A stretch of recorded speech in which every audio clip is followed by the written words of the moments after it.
പരിശുദ്ധ പരമാദിവ്യ കാരുണ്യത്തിന് എന്നേരവും ആരാധനയും സ്തുതിയും പുകഴ്ചയും ഉണ്ടായിരിക്കട്ടെ. ഇന്നത്തെ ഈ സുന്ദരമായ ദിനം നൽകി അനുഗ്രഹിച്ചതിന് നമ്മുടെ നല്ല തമ്പുരാന് നമുക്ക് ആത്മാർത്ഥമായി നന്ദി പറയാം. ഇന്ന് ഈശോയോട് നമ്മൾ യാചിക്കണം, ഈശോയെ നന്ദി നിറഞ്ഞ ഹൃദയത്തോടെ ജീവിക്കാനുള്ള കൃപ നൽകി അനുഗ്രഹിക്കണമേ എന്ന്.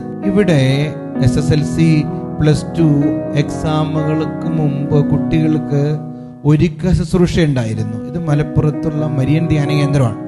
ഇവിടെ ഒരുക്ക ശുശ്രൂഷ ഉണ്ടായിരുന്നു. അപ്പം ഒത്തിരി കുട്ടികൾ ഇവിടെ വന്നിരുന്നു പ്രാർത്ഥിച്ചു. ആരാധനയിലും മണിക്കൂറുകൾ പ്രാർത്ഥിച്ചു. അവരുടെ പുസ്തകവും പേനയൊക്കെ ഇവിടെ വെഞ്ചരിച്ചു കൊടുത്തു. തലയിൽ കൈവച്ച് ഞങ്ങൾ വൈദികര് എല്ലാവരും പ്രാർത്ഥിച്ചു. മാതാപിതാക്കളും പ്രാർത്ഥിച്ചു. ഇവിടുത്തെ വിശ്വാസികളെല്ലാം പ്രാർത്ഥിച്ചു. അങ്ങനെ ഇവിടെ വന്ന നല്ല ശതമാനം കുട്ടികൾക്കും, എല്ലാ കുട്ടികൾക്കും, ചുരുക്കത്തിൽ പറഞ്ഞ എല്ലാ കുട്ടികൾക്കും നല്ല വിജയം നൽകി ദൈവം അനുഗ്രഹിച്ചു എന്നുള്ളതാണ്. അതല്ല കാര്യം. പറയാൻ ഉദ്ദേശിക്കുന്ന കാര്യം ഇതാണ്. പരീക്ഷയൊക്കെ കഴിഞ്ഞ് റിസൾട്ടൊക്കെ വന്നു. റിസൾട്ട് വന്നു കഴിഞ്ഞപ്പോൾ ഞാൻ ശ്രദ്ധിച്ചൊരു കാര്യം, ആ പ്രാർത്ഥനയിൽ ഉണ്ടായിരുന്ന നല്ലൊരു ശതമാനം കുഞ്ഞുങ്ങളും തിരികെ വന്നു.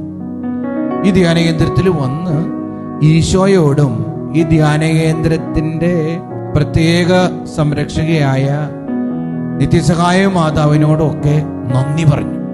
എനിക്കത് ഒത്തിരി ഇഷ്ടപ്പെട്ടു. ആ സെൻസ് ഓഫ് ഗ്രാറ്റിറ്റ്യൂഡ് ആ കുട്ടികളുടെ ആണെങ്കിലും മാതാപിതാക്കളുടെ ആണെങ്കിലും, ചില മാതാപിതാക്കൾ ഇവിടെ വന്ന് മിഠായിയൊക്കെ തന്നു. ആ സെൻസ് ഓഫ് ഗ്രാറ്റിറ്റ്യൂഡ് അത് വളരെയധികം സന്തോഷമുള്ളൊരു കാര്യമാണ്. നിങ്ങളുണ്ടല്ലോ, നിങ്ങൾ കർത്താവ് എന്തെങ്കിലുമൊക്കെ അനുഗ്രഹം തന്നിട്ടുണ്ടെങ്കിൽ ചെറുതായിരിക്കും.